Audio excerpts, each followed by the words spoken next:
Hello chess friends and welcome to Yazadov's chess channel and welcome to the Altibox Norway Chess tournament in 2020. We're now in the round 3. After 2 rounds, Fabiano Caruana was in the lead. Now our first game from this third round will be Magnus Carlsen versus Aryan Tari. So Aryan Tari, also cool guy, I think. He produces many great videos on YouTube. He was also once a world youth chess champion and he's really, I think, an incredible guy, and I'm really glad that he's participating also in this tournament. Maybe among these sharks, among these top grandmasters, he's a little bit of an outsider, but still I think he has some chances to get some wins and maybe surprise someone. So let's check out now the game here. Aryan Tari played with the white pieces and opened with the move e4. Magnus responded with the move c5, the Sicilian. We have knight to f3, knight to c6 and d4. C takes d4, knight to d4, and now knight to f6, played by Magnus Carlsen. We have knight to c3, so far the 4 knights variation of the Sicilian, and many times I've seen now Magnus Carlsen playing the move e5, the so-called Sveshnikov variation of the Sicilian, but now Magnus goes into a more solid line with the move d6. But I think in the Sveshnikov, really Magnus Carlsen played really some great games, especially in 2019. I think he didn't lose any games in this line. Many grandmasters broke their necks against this very tough opening. So here d6, a more solid setup, as I said, and here we have bishop to g5, this Richter-Rauser setup, this Richter-Rauser attack. The main idea about the Richter-Rauser is to provide some weaknesses. We can in some occasions take the knight on f6, creating a double pawn structure here on the f file. In the game, Magnus plays bishop to d7, protects of course this knight. If you recapture here, if you capture the knight on c6, then you can activate your bishop and then also target the weak e4 pawn. So here queen to d2, preparing queenside castling. So many times in the Sicilian we see this opposite side attack games, that white is castling on the queen side, black is castling of course on the king side. Then we will have really fast attack style. Who is faster on the attack will probably win the game. But here Magnus plays immediately a6. He's not allowing his opponent to show his cards. He doesn't want to reveal where he's going to castle. First he plays the move a6 with preparations to attack the potential queenside castling with the move b5. So queenside castling, we have e6, which is now this flexible pawn structure. We can always play d5 or e5. We have really this pawn central control with the pawns, the flexible pawn structure, the mobile pawn structure. When something happens, then we can really make a pawn breakthrough in the center. And now f4, played by Aryan Tari, which is really one of the most aggressive lines now in the Sicilian. And we have now bishop to e7. So knight to f3, very interesting idea, but it's a clear idea here by Aryan Tari because he wants to open the d file, because Magnus pushed the pawn on e6 and leaves now the d6 a little bit weak. The bishop is a little bit also a little bit stuck to the defense of the d6. This is still common theory, but I really like this line, because now what to do? Here Magnus tried b5, the common idea. As I said, he wants to create as fast as he can this flank attack against the knight on c3, and we have now bishop to f6. That's the main positional idea about the Richter-Rauser attack, because you have to now capture with the pawn, not with the bishop. If you take bishop takes f6, then we can simply play queen takes d6, and I think from this point on white could have a comfortable game. So that's why g takes f6, but still this is playable also for black, because in some occasions you'll see that the king will stay even in the center, because you have so many pawns in front of your king. You have the bishops in front of the king. The cool thing about the bishops is that the bishops are good defensive pieces, but also good attacking pieces, of course. So even if you have this kind of a setup with the bishop, still if something opens, for instance, like a move f5 or maybe a d5, then the bishop becomes really a monster bishop. Then the bishop could have an activity, although it's the main defensive piece in front of the king. So that's the double function of the dark blue bishop here. In some occasions it will be only used as a defensive piece, but now from this point on you see now how Magnus Carlsen will also activate his pieces in the game. King to b1, played by Aryan Tari, which is a normal idea in the Sicilian to get out of the c file, because in some occasions black will try rook attack on the c file. Very important move now to secure the king. And now queen to b6, very also common idea in the Sicilian to get the queen secured, because the queen is now not vulnerable to your opponent's attacks, and it's also supporting the potential b4 pawn breakthrough. So f5 here by Aryan Tari, and now comes really the fun part of the game, because as I said, Magnus stayed with the king a little bit in the center. He waited, he delayed the situation. He could have castled instead of this move queen to b6. You can castle here kingside because still you have a good defense. It's very hard for white to activate this long diagonal against potential h7 weakness. But what I really liked about this move queen to b6, it delays a little bit the situation. And it here in this with this move, Magnus Carlsen is not showing his cards. He's not showing where he's going to castle. And now after the move f5, when we have attacked here the king side, now Magnus Carlsen gets simply out of the attack, and he says, I'm not going to castle into your attack, I'm just going to castle queenside here. So bishop to d3. This move is good because it supports, of course, our f5 progress, but also it creates a very important square for the knight, because b4 could happen, and then you want really to have a knight security, because if you play something like bishop to e2, you see you risk already to lose the game immediately with the move b4, because you could maybe try knight to a5, but I think after queen to a5 your knight is really endangered. And now if you play b3 in order to protect the knight, you can face really several dark square weaknesses. Now if this bishop comes, for instance, somehow on this long diagonal, you would have, I think, many troubles in the game. So after the move bishop to d3, here Magnus plays king to b8, also securing his king. And now comes this idea, knight to e2, simply improving the position of the knight. Never allow black to have this extra tempo on the knight with the move b4. So bishop to c8, we have knight to f4. Very nice maneuver by Aryan Tari. He's really attacking now the weaknesses in black's position. There are really many now weaknesses. Also the e6, also the d6 is a little bit weak. So there are several weaknesses, but our main strength here from black's perspective is, of course, the bishop pair. Knight to e5, played by Magnus. A simplification idea, but also if knight takes e5 happens, then d takes e5, and here the d-file could be opened. There are also some tactical threats against the queen on the d-file, so that's why Aryan Tari simply protects the knight. He doesn't want to risk a further weakening pawn structure. If you play something else, maybe something like a rook to c1, then knight to d3 or knight to f3 could happen. And now after g takes f3, you see this bishop is suddenly only a part of the pawn chain, so that's why here Aryan Tari played the correct move, bishop to e2. If now knight takes f3 happens, bishop to f3, and now we could also use somehow maybe this long diagonal here and attack black's king, because black has also several weaknesses in front of the king. You see now the light square problems a little bit. Only the bishop is really a good defender in front of the king. You don't want to have your queen through the whole game just defending your king. So here Magnus tries really a risky move now, d5, a pawn breakthrough. What of course Magnus Carlsen noticed are these tactical threats on the d-file against the queen. So here e takes d5. We have now e takes f5, played by Magnus Carlsen.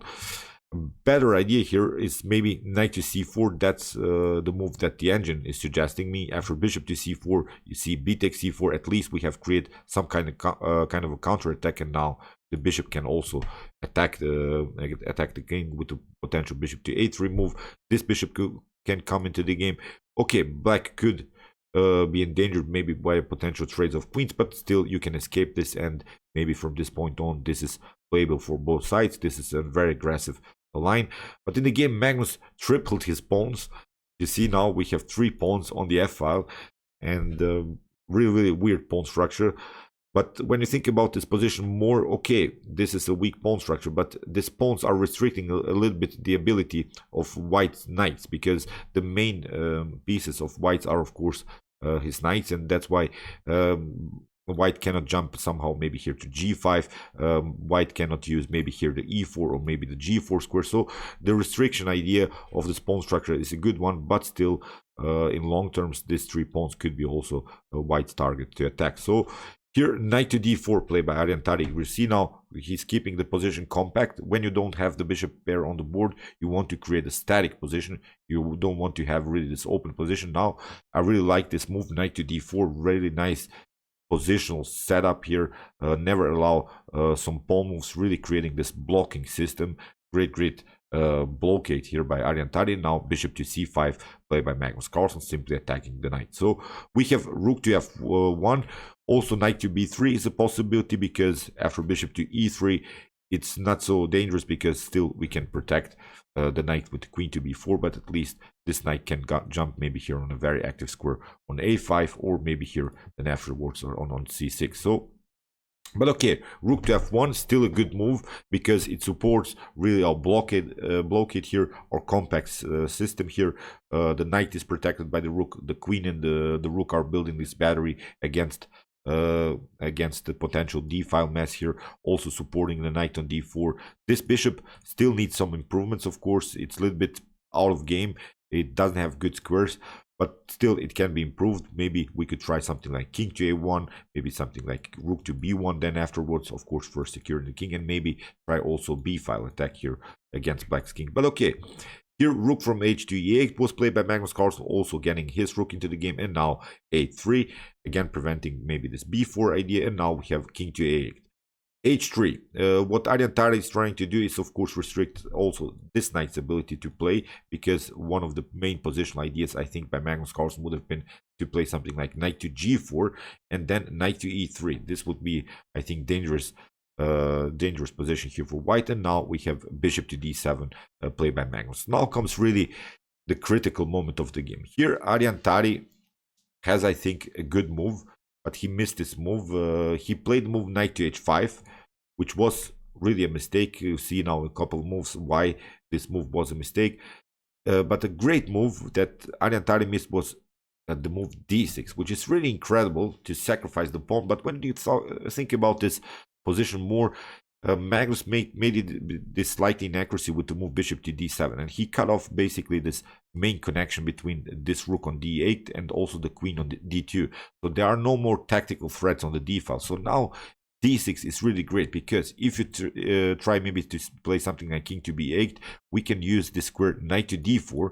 If you don't react, if you don't, for instance, take the pawn, then we can use the square d4, d5, pardon me, and attack the queen, and also attack this weak pawn on f6.